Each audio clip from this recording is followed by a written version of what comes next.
Se, han klarer å få med oss her. Ja, men det vet du. Vampyrredde. Hæ? Vampyrredde. Vampyrredde, ja. Ja. Det er sykt. Så skal vi bevege oss litt nærmere, kanskje? Ja. Jeg tror det. Dette vinduet der, det er åpent. Husk. Hva det står for noe? Hva det står? Ikke det runer eller noe sånt? Det ser ut som en blanding av litt av hvert, og både... Men er det skrevet i blod? Ser sånn ut. Det er noe her inne, tror jeg, Janne.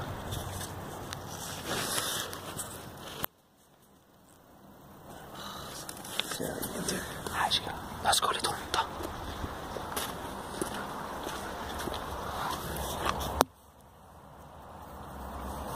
Ser du noe? Nei. Kanskje vi nå en ting. Ja. Jeg ser bare et lys der inne. Det ser ut som et stearinlys eller noe sånt. Så står på gulvet.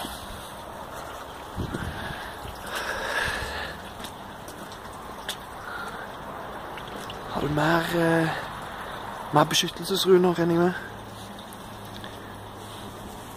Det er litt morsomt. Her kan ingen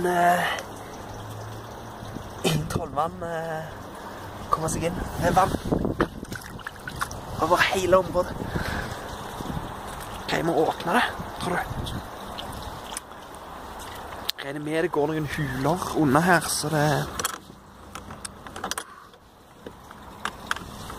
Det har blitt brutt opp.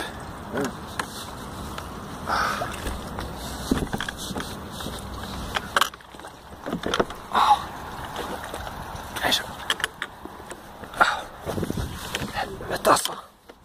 De har barrikert den fra innsiden.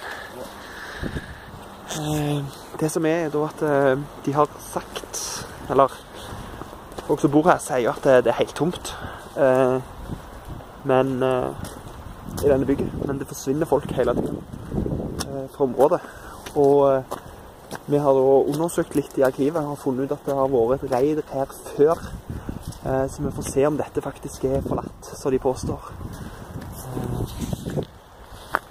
Jeg vet ikke helt om jeg... Får jeg filmt det? Ja, greit. Så her, vet du. Forlatt my ass, her.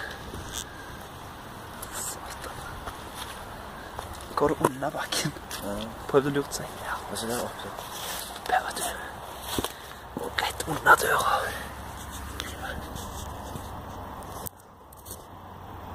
Så går han ned, ja.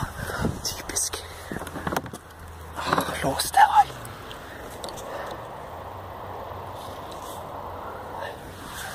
La oss prøve å gå litt rundt da.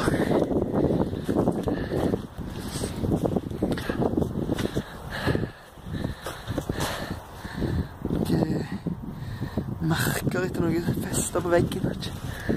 Hva dette kan være.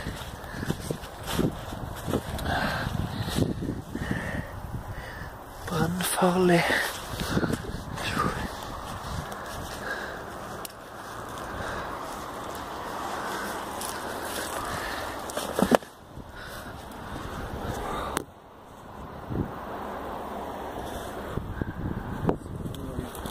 Det ser ut som noe... Noe kan være... Vil du se noe? Prøv å legge bort.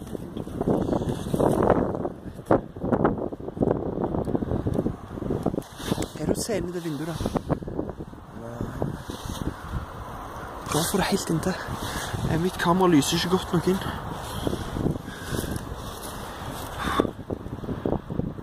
Greier du å... Prøv vinduet der borte. Jeg ser det en gammel båt eller noe sånt. Men det er jo litt mysterisk.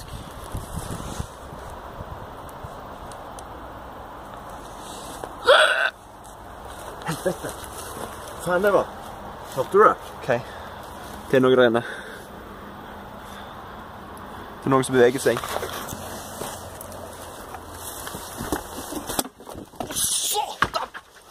OK, spring. Så.